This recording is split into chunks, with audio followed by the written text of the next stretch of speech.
yang semoga kita diberikan kesehatan, keberkahan, kebaikan, dan juga kemudahan. Yang mudah-mudahan segala suatu hal yang baik dan positif meliputi kita semua. Jadi pada kesempatan kali ini kita akan mencoba melihat bagaimana perubahan pembelajaran pada paradigma baru, yaitu mewujudkan budaya positif di lingkungan sekolah, yang mana pada kesempatan hari ini kita sama-sama akan belajar bagaimana inti daripada budaya positif. Budaya positif menekankan nilai-nilai yang terfokuskan pada 8 hal. Yang pertama adalah perubahan paradigma positif, disiplin positif, nilai-nilai kebajikan, kebutuhan dasar manusia, motivasi perilaku manusia, posisi kontrol guru, keyakinan kelas, dan segitiga restitusi. Pembelajaran tentang paradigma baru merupakan pembelajaran yang dirancang berdasarkan prinsip pembelajaran berdiferensiasi, sehingga peserta didik belajar sesuai kebutuhan berdasarkan tahap perkembangan sesuai teori psikologi modern untuk mewujudkan profil pelajar Pancasila.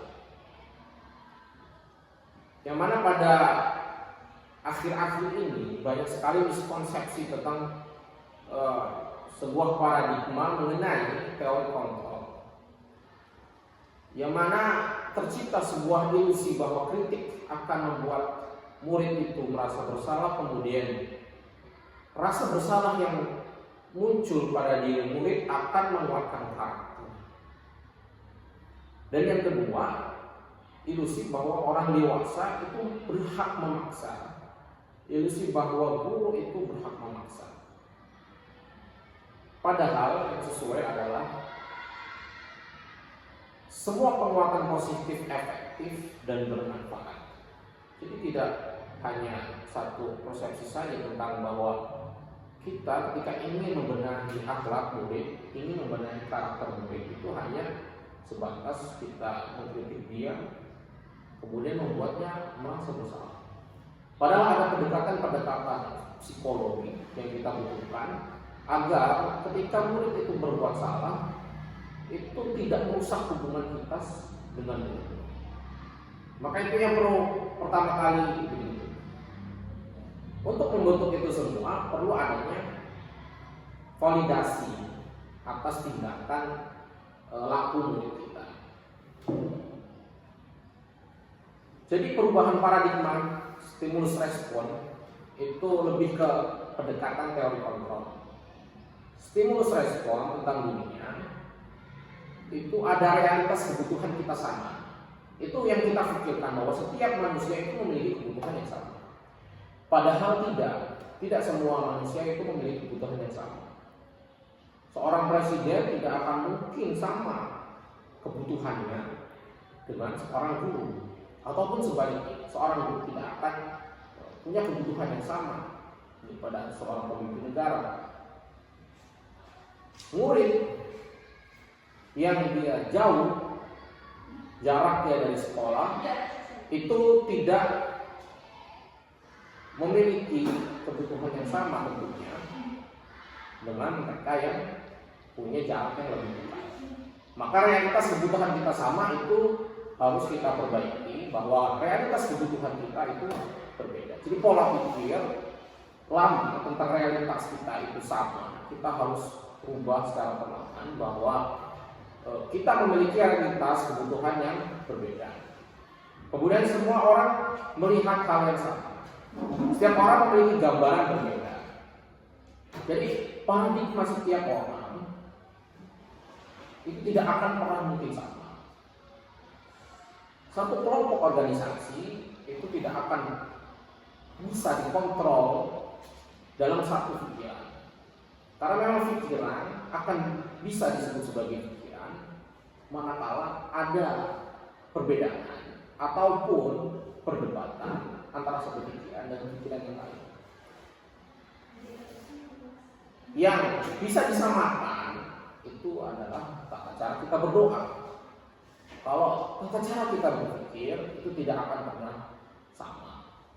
Maka kita lihat Onifalus kita dahulu itu seringkali berdebat tentang bagaimana pembentukan negara. Kenapa mereka berdebat? Karena mereka memiliki pikiran. Kenapa mereka itu bisa berpikir? Karena memang mereka itu berasal dari idealisme yang berbeda.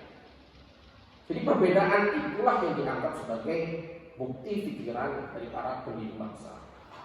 Maka paradigma kita ketika kita melihat bahwa pikiran setiap individu itu sama, maka kita harus rubah bahwa setiap orang memiliki gambaran yang berbeda. Setiap orang memiliki sudut pandang yang berbeda. Kemudian selanjutnya kita mencoba mengubah orang agar berpandangan sama dengan kita. Ini akan melelahkan tentunya. Kita sebagai seorang personal memaksakan mungkin orang lain yang mana mereka itu mungkin sebagai mayoritas dalam sebuah kelompok. Kemudian kita paksakan pikiran kita kepada mereka, tentu ini tidak akan pernah bisa.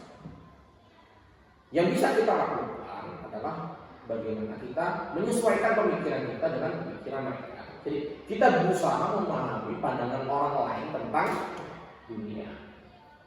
Bukan bagaimana dunia berpikir tentang kita, tapi bagaimana persepsi kita terhadap dunia. Perilaku buruk dilihat sebagai suatu kesalahan. Padahal masing-masing orang mungkin memiliki ukuran yang berbeda tentang sebuah kesalahan. Yang mana semua perilaku itu bisa divalidasi dan memang ada tujuannya. Karena tidak mungkin ketika kita melihat seseorang melakukan suatu hal, kita hukumi itu sebagai suatu kesalahan tanpa kita melihat bagaimana tujuan itu ada. Bagaimana asal daripada tujuan itu yang melahirkan tindakannya. Maka tidak dibenarkan ketika kita mencoba menyalahkan semua perilaku yang memang kita tidak anggap benar, karena memang ukuran kebenaran dan kesalahan masing-masing orang itu berbeda. Dan memang tidak semua kasus bisa diselesaikan dengan restitusi sebenarnya. Beberapa kasus bisa diselesaikan dengan restitusi, tapi beberapa kasus yang besar itu tidak bisa diselesaikan dengan restitusi. Karena memang kembali ke aturan awal daripada setiap pengetahuan, segala sesuatu itu benar jika ia berjalan atau dia berjalan jika dia benar. Maka dua indikator itu yang perlu kita perhatikan. Kemudian keyakinan. Mengapa keyakinan? Mengapa tidak peraturan apa saja? Karena kita memiliki peraturan tentang penggunaan helm pada saat mengendarai kendaraan roda dua bermotor. Mengapa kita memiliki peraturan tentang penggunaan masker dan mencuci tangan setiap saat? Kita ubah dengan kata-kata keyakinan. Gunakan helm untuk keselamatan.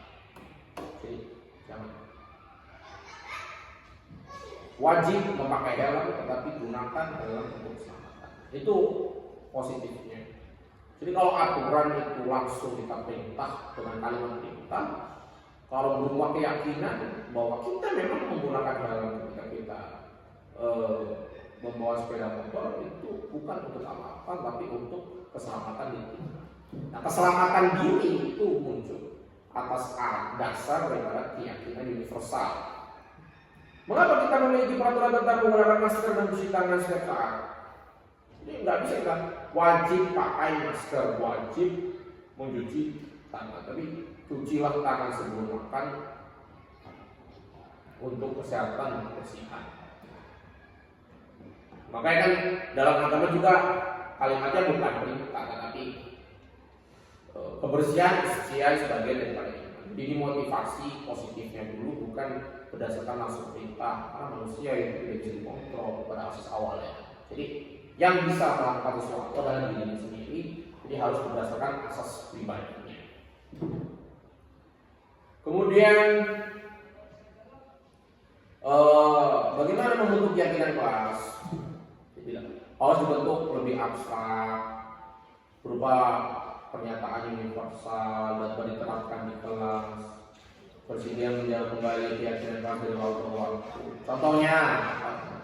Contohnya bukan kita memerintahkan kepada murid itu untuk diam di kelas ataupun jangan berkelahi, tetapi kita ganti kalimatnya, setiap siswa harus saling menghormati. Jadi kalimatnya bukan jangan berisik, jangan berantem di kelas, tetapi kita ganti kalimatnya agar murid itu bisa saling menghormati, menjaga kerukunan, saling menghargai.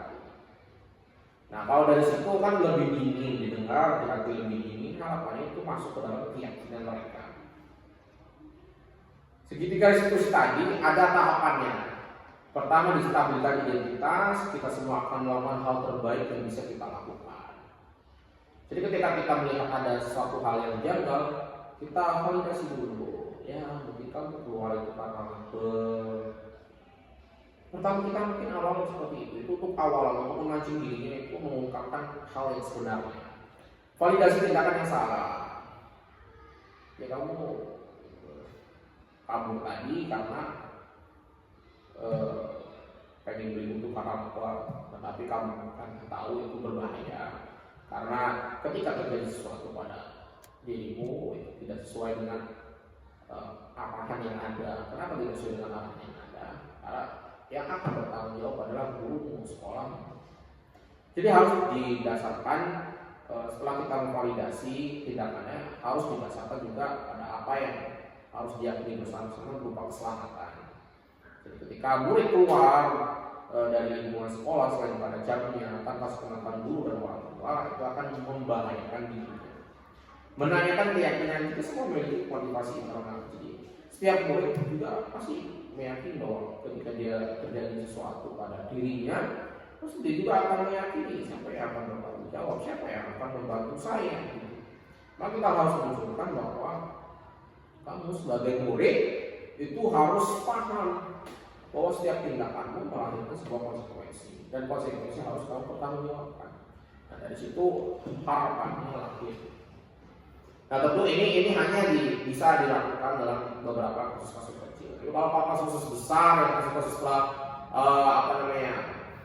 konsekuensinya adalah tanggung jawabnya yang lebih besar, terus misalnya ada murid yang membunuh atau apa segala macam, narkoba, nabrak, kecelakaan di lalu lintas segala macam yang besar seperti itu tidak bisa diselesaikan dengan restitusi tentunya.